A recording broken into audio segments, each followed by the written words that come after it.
Hello everyone and welcome to Ask Uncle Buck. I'm your host, Uncle Buck. You got big buck questions. I got big buck answers. Wow, you guys have really been busy today. I've got like 11 questions here. So I think I'm going to have to break it up into 2 videos. So I'm going to answer like 5 of these today and the rest in a couple days. Make 2 videos out of this. You're going to get 2 videos this week. Wow, what lucky guys you are. And gals. So, Chelsea, my trap pal Chelsea, asked me the first one, did Uncle Buck go through any rite of passage? Rites of passage. Talking about like transition into manhood, that kind of thing. The biggest one I can think of was when I was about 10 or 11 years old. Every Thanksgiving we would go over to my grandparents' house on my mom's side. And my uncle, or not my uncle, my grandfather rather. My grandfather was a big huntsman, liked to go out. His nickname was Yukon because he would go to Canada every year and go hunting. So we would go out and do like skeet shooting, that kind of thing. And like him and me and my dad, my brother. There was an uncle there too.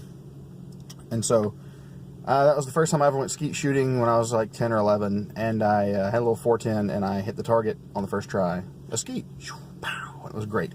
And I think that was when I really started to feel my manhood. Okay, let's see here.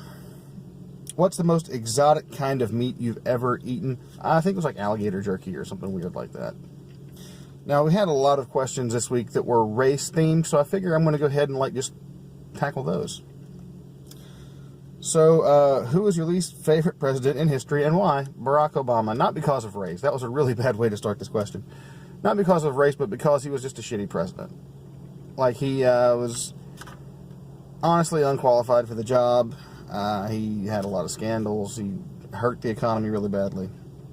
And hurt race relations really, really, really bad.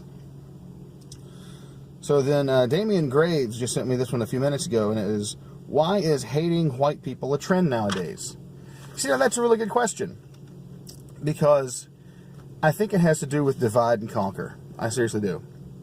So, when the globalists want to control the whole of the population, that's really hard to take over an entire population of very different people in one fell swoop. You're going to have a lot of communication, a lot of free thought, a lot of exchange of ideas, and people are going to resist globalism, especially when they realize it's not going to work. It's like socialism, communism, that kind of thing.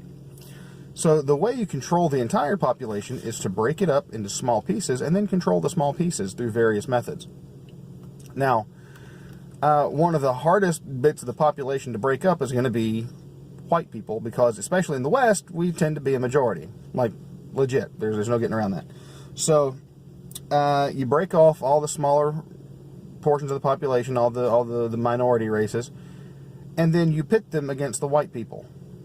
Alright? And then you start to try and find ways to flake off bits of the white population to turn against the rest of the white population. So you take homosexuals and you turn them against the straight people. You take transgender people and you turn them against straight people. And then, if you can even try and flake off like the different classes, right? So you take the poor people and turn them against the rich people, vice versa. But the white population in the West is such a majority that you're going to have a hard time controlling it as a whole. There's going to be too many individual minds in this big thing. It'll be like herding cats. You just can't do it. You can't control them as a group. You got to break them down into smaller, more manageable groups. And one of the ways you do that is to turn everybody against them. So you take you use the history of oral racism to a certain degree and slavery in the U.S., and you use that as an emotional leverage tool to make white people feel bad about their history. And it seems to have worked to a certain degree, although white people seem to be waking up to it a little bit. So, what else do I have to say about that? You know, here's a weird aside. White people are one of the only, well, I guess maybe not, but like there's different races of white people, right? Like there was the Celts, or the Germanic tribes, or the Nords, or you got like Russian, Italian, all those. Like I'm a Celt, but when we got over here into America and we started assimilating into one big culture, and then we started interbreeding a lot, I think that made us a lot harder to splinter off into our our various white ethnicities that way.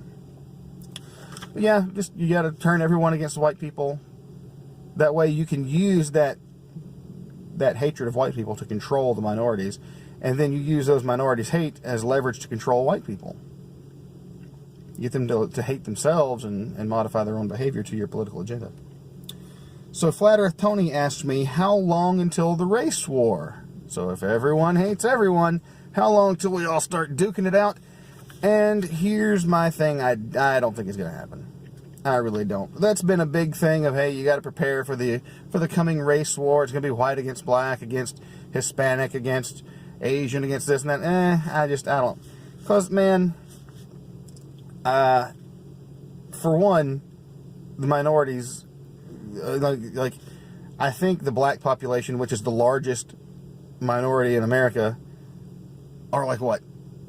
A maximum of, we'll shoot way high for right now. It's 20% of the population. So, you're talking 5 to 1 if you're going to go into a race war with white people. 5 to 1. That's not a winning strategy. So I just don't think that's going to work. Plus, black people tend to be segregated into urban areas in a lot of regions. Not universally, obviously, God, but like all the white people have to do is just wipe out major cities and take out a significant portion of the black population. I think black people just don't want to pick that fight. Some do. Some think they can win. You got these guys rioting in the streets, burning down their own cities because they hate white people. But as far as a large-scale race war, I just don't see it happening. I don't think that's gonna fly.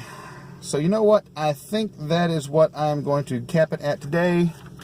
So thank you everybody for joining me for Ask Uncle Buck. I've been your host, Uncle Buck. You had big buck questions. I had big buck answers. I'm going to do another video here in a couple days, so stay tuned for that. We'll catch you next time. Bye-bye.